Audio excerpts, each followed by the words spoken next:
जय श्री राम।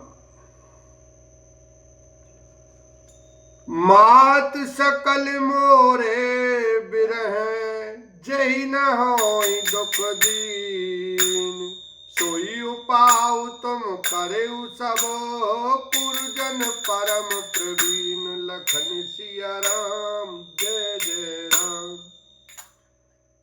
हे परम चतुर पुरवासी सज्जनों, आप लोग सब वही उपाय करिएगा जिससे मेरी सब माताएं मेरे विरह के दुख से दुखी न हो। एहि विधि राम सबहि समुझावा, गुरुपद पदम हरसि सिरुनावा। गणपति गौरी गिरी सुमनाई, चले आशीष पाई रघुराई।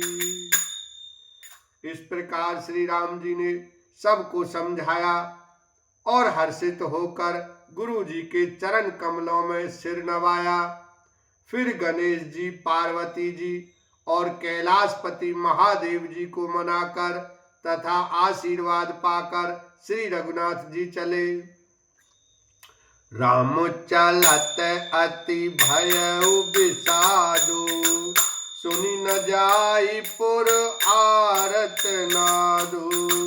कुश गुण क्लंक अवध अति शोकु, हर्ष विषाद विवश सुरलोकु। श्री राम जी के चलते ही बड़ा भारी विषाद हो गया। नगर का आर्तनाद हाहाकार सुना नहीं जाता। लंका में बुरे शकुन होने लगे। अयोध्या में अत्यंत शोक छा गया और देवलोक में सब हर्ष और विषाद दोनों के वश में हो गए। हर्ष इस बात का था कि अब राक्षसों का नाश होगा और विषाद अयोध्या वासियों के शोक के कारण था। गई मूर्छा तब भूपति जागे, बोली सो मंत्र कहने अस लागे। राम चले बन प्राण न जाही, के सुख लागी रहत तन माही।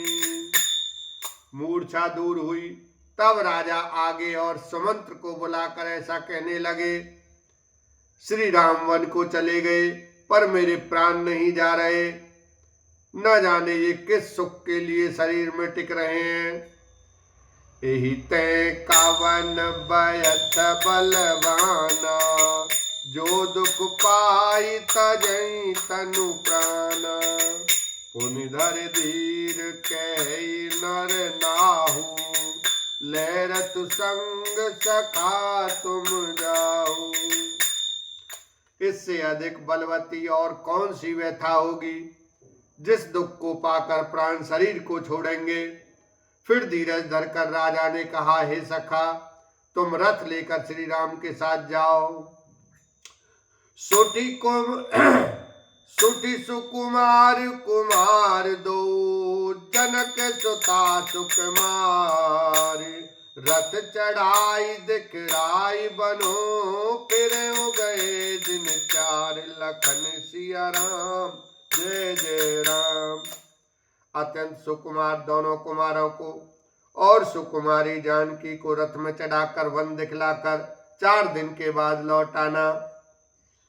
जो नहीं फिर ही धीर दो भाई, सत्य सांद दृढ़ व्रत रघुराई। तो तुम विनय करें कर जोरी, फेरिए प्रभु मिथिलेश किशोरी। यदि धैर्यवान दोनों भाई न लौटें, क्योंकि श्री रघुनाथ जी प्रण के सच्चे और दृढ़ता से नियम का पालन करने वाले हैं, तो तुम हाथ जोड़कर विनती करना कि हे प्रभु, जनक कुमारी सीता जी को तो लौटा दीजिए। जब सिय कानन देख डराई, कहु मोरि सिखे अवसर पाई। सास ससुर अस कहु संदेशु, पुत्री फिरई बन बहुत कलेशु। जब सीता वन को देखकर डरे तब मौका पाकर मेरी यह सीख उनसे कहना कि तुम्हारे सास और ससुर ने ऐसा संदेश कहा है कि हे पुत्री, तुम लौट चलो, वन में बहुत कलेश हैं। पितुगृह कबहू ससुरारी, हरिउ जहाँ रुचि होए तुम्हारी। एहि विधि करेउ उपाय कदम्बा, फिरत होई प्राण अवलंबा। कभी पिता के घर, कभी ससुराल, जहाँ तुम्हारी इच्छा हो वहीं रहना। इस प्रकार तुम बहुत से उपाय करना। यदि सीता जी लौट आई तो मेरे प्राणों को सहारा हो जाएगा। नाही ते मोर मरन परिणाम, कछु न बसाई भये विधि बाम। अस कही मूरछि परामहि राऊ, राम लखन सिय आनि दिखाऊ। नहीं तो अंत में मेरा मरण ही होगा। विधाता के विपरीत होने पर कुछ बस नहीं चलता। हा राम, लक्ष्मण और सीता को लाकर दिखाओ। ऐसा कहकर राजा मूर्छित होकर पृथ्वी पर गिर पड़े। पाई रजाय सुनाई सिरो, रति अति वेग बनाई। गयऊ जहाँ बाहिर नगर, सिय सहित दो भाई, लखन सिया राम जय जय राम। सुमंत्र जी राजा की आज्ञा पाकर सिर नवाकर और बहुत जल्दी रथ जुड़वाकर वहां गए जहां नगर के बाहर सीता जी सहित दोनों भाई थे। तब सुमंत्र नृप बचन सुनाए, कर बिनती रथ राम चढ़ाए। रथ चढ़ी रथ सिय सहित दो भाई, चले हृदय अवधई सिरुनाई। तब वहां पहुंचकर सुमंत्र ने राजा के वचन श्री रामचंद्र जी को सुनाए और विनती करके उनको रथ पर चढ़ाया। सीता जी सहित दोनों भाई रथ पर चढ़कर हृदय में अयोध्या को सिर नवाकर चले। चलत राम लखी अवध अनाथा, विकल लोग सब लागे साथा। कृपा सिंधु बहु विधि समुझावहीं, फिर प्रेम बस पुनि फिर आवहीं। श्री रामचंद्र जी को जाते हुए और अयोध्या को अनाथ होते हुए देखकर सब लोग व्याकुल होकर उनके साथ हो लिए।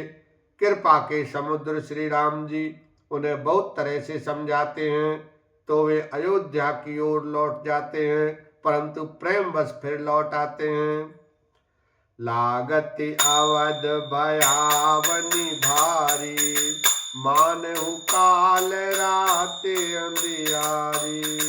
घोर जंतु सम पुर नर नारी, डर पई एक निहारी।